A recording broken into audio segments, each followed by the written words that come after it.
सभी पत्रकार साथियों को नमस्ते।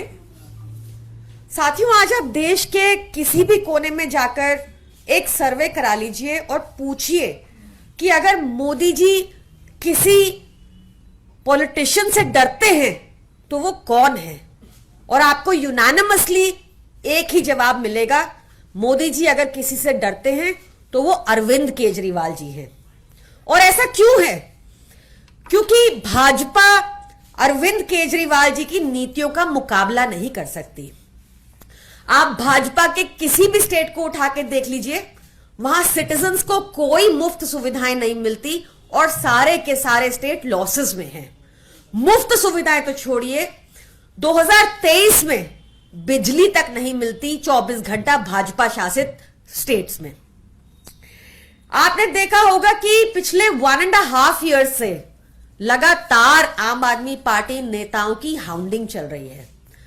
1.5 ईयर्स हो गए और एक चवन्नी की एविडेंस नहीं है, एक चवन्नी की रिकवरी नहीं हुई। चाहे संजय सिंह जी हो, चाहे सत्येंद्र जैन जी हो, चाहे मनीष सिसोदिया जी का केस हो, कहीं भी एक चवन्नी की रिकवरी नहीं हुई।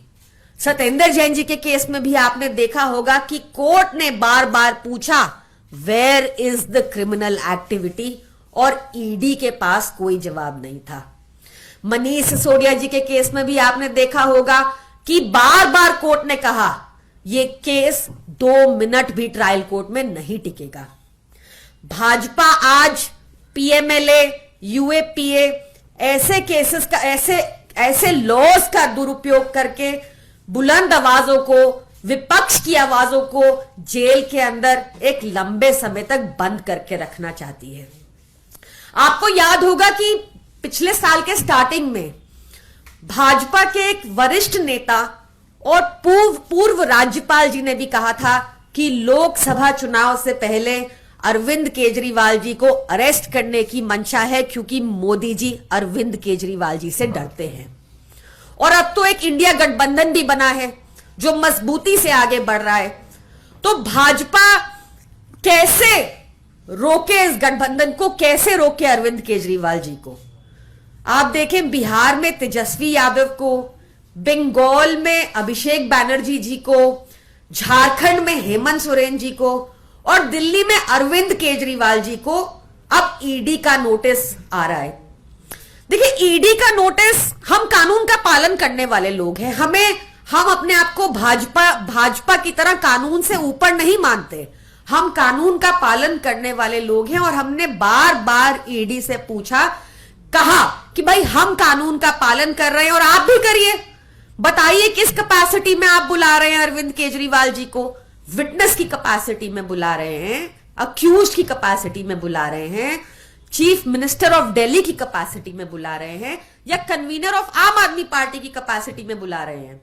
तो ईडी तो जवाब नहीं दे पा रही, पर आप सुनेंगे भाजपा प्रवक्ता जवाब दे रहे हैं। भाजपा प्रवक्ताओं को ऑलरेडी पता है कि अरेस्ट होगा। भाजपा प्रवक्ताओं को एलिगेशंस पता है जो ईडी को खुद भी नहीं पता। एक बात और है कि आप देखेंगे कि मोदी जी को करप्शन से कोई प्रॉब्लम नहीं है, मोदी जी को अपराध से भी कोई प्रॉब्लम नहीं है।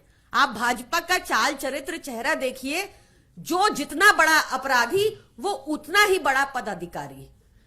अजीत पवार को मोदी जी 70,000 करोड़ का घोटालेबाज बुलाते थे और उनको फिर वित्त मंत्रालय दे दिया भाजपा में शामिल होने के बाद, और ईडी के सारे केसेस खत्म हो गए। छगन भुजबल का एग्जाम्पल बहुत रीसेंट है। ईडी ने कोर्ट में कहा फाइलें खो गई और केस वापस ले लिया गया जब छगन भुजबल भाजपा में शामिल हो गए। शुभेंदु अधिकारी, हेमंत बिस्वा शर्मा, ये लिस्ट बहुत लंबी है और आप भी जानते हैं।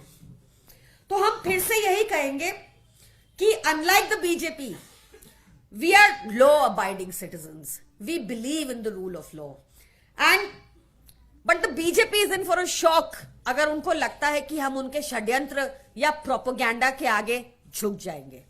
Thank you.